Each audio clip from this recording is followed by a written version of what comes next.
大有电池，这个5.2，这个是国产4.0的，广东佛山粉丝寄过来的。这两个电池的故障都是充不进电，这个5.2的可以亮一格灯，但是也是充不进。我们先把它打开检查，两个电池的内芯就已经拿出来了。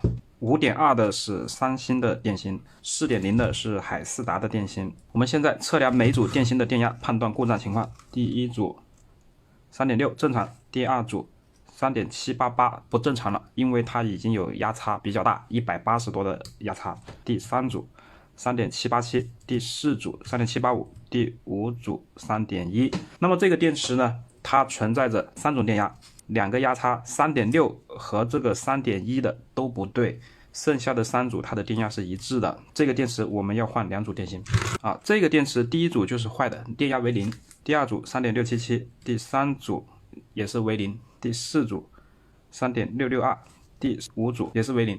这个电池坏3组，这个电池坏2组。那么像这个坏2组的啊，它不是电压为0，它是有电压的，只是电压不一致。很多人可能就会说可以做均衡，或者说给这个电压低的充电就可以，其实没有用的。为什么呢？因为电池组当中啊，形成压差的原因总共就是有3种可能。第一个可能就是漏电，第二个可能就是它的容量跟其他组不一致，第三个可能就是内组跟其他组不一致。那么你均衡了之后，你没有从根本上去把这个有问题的电芯换掉，它使用一阵子之后还是会出现同样的情况。两个电池的维修方案是这样的：这个5.2的我们更换4颗电芯，然后这个4.0的我们更换全部的电芯。所有的电芯我们现在就已经拆下来了。这里剩余的6颗电芯呢，我们上仪器测量它的容量内组，根据它的容量内组匹配一样的原装电芯进行替换。然后这个呢，我们就全部进行替换。这6颗上仪器测量容量内组。好的，朋友们，原来的10颗电芯的容量已经测量完成了。我们看看容量数据，这2颗是一组的，是电压最低的一组；这2颗是电压第2低的一组，剩余的6颗它是电压一样的。前面6颗它的容量都是在2110到2120之间，有一颗特别低一点，就是在2080。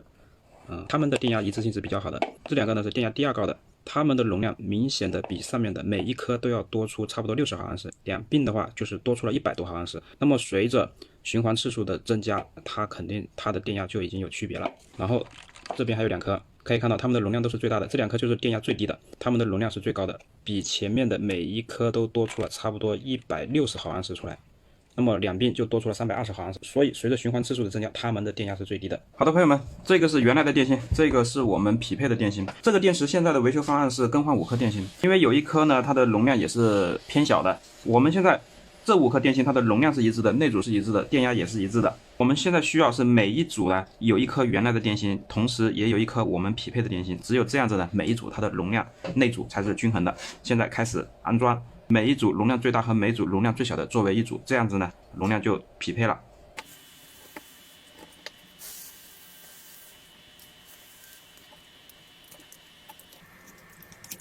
焊接电芯，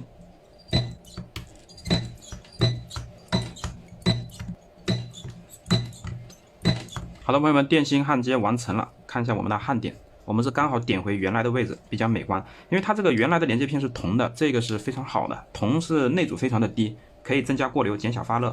另外一个电池，我们是电芯全部进行更换，换的是原装的电芯，原装一模一样的电芯。我们的电芯是用的全新的 A 品，不是那个 B 品，正 A 品的电芯也是一样，焊回原来的位置，非常的美观的，也是非常牢固的。找个东西我们撬一下，撬连接片，不会脱落，它就是弯折90度它都不会脱落，这种是非常可靠的。按下电量显示，2个都是显示2个电。原装的充电器测试充电，正常应该是绿灯闪亮，没有问题。啊，这个也是一样，说明我们这个电池呢是修复完成了。光用表测量每组电芯的电压3.709、710、08、09、08，压差0.002、90、92、90、92、89。压差0.003，一致性都是非常好的。打开的位置我们涂上绝缘胶，还原原厂的做法，贴回绝缘贴纸。好的，朋友们，这2个电池呢，我们就是修复完成了。感谢大家的观看，感谢佛山粉丝的支持。